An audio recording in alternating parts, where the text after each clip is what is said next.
Ian, thanks for being here. What do you got? Thanks, Dan. Well, first of all, I just have a couple of updates as to what President Biden is working on.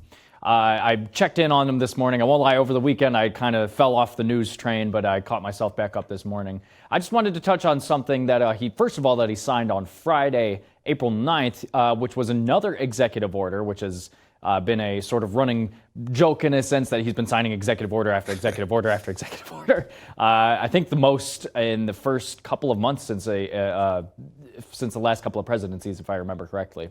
But he signed another executive order which established a presidential commission on the Supreme Court of the United States. And what this means, or at least what the purpose of the commission, and I'm quoting a statement released from the president on the commission, is to provide an analysis of the principal arguments in the contemporary public debate for and against Supreme Court reform, which includes an appraisal of the merits and legality of particular reform proposals. And it says some topics that it could look at are the genesis of reform debate, the court's role in the constitutional system, the length of service and turnover of justices on the court, the membership and size of the court, and the court's case selection rules and practices. So pretty much what the whole executive order is looking to do is to look and see if the Supreme Court is working as to, it makes it sound like, is the Supreme Court working constitutionally speaking? But the other changes in there suggest that they kind of just want to change it to make it a little more agreeable for certain things to push through or certain cases to go through. Yeah, I know. One of the things that they're talking about is term limits of 18 years. That's in there somewhere, that they want to just limit the term limit, and which is against the Constitution. The Constitution doesn't call for any kind of term limits. Exactly. So that is one, and I guess there's, they're probably all going to lead to, when I forget the word you used there in the beginning, it was some kind of constitutional, they were going to have debate about reforms. Yes. That reform debate can mean anything from more Supreme Court justices, since Biden has said from way back in the beginning that 9-member Supreme Court is not adequate. Yes. And I remember when he was running for president back in 2020 as well, they kept asking him, or rather Trump kept pressuring him to say if he would pack the Supreme Court or not, just a yes or no answer.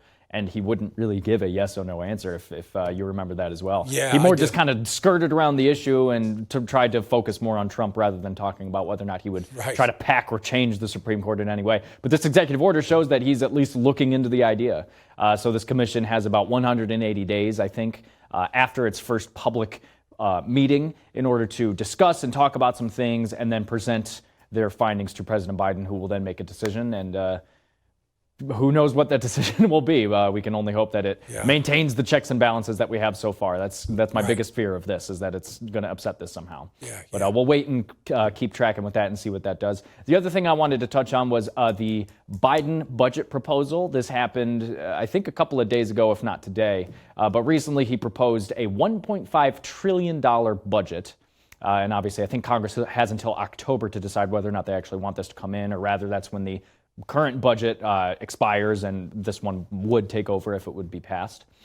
In this budget, $118 billion higher than the regular 2020 appropriation. So it's already upwards of almost $120 billion. $769 billion of it goes to non-defense, which is about a $105 billion increase. And then defense spending actually increases by 1.7% to about $750 billion. So this was actually a cause of concern among, I think, Republicans especially, that either defense spending would remain flat or that it would get cut pretty drastically.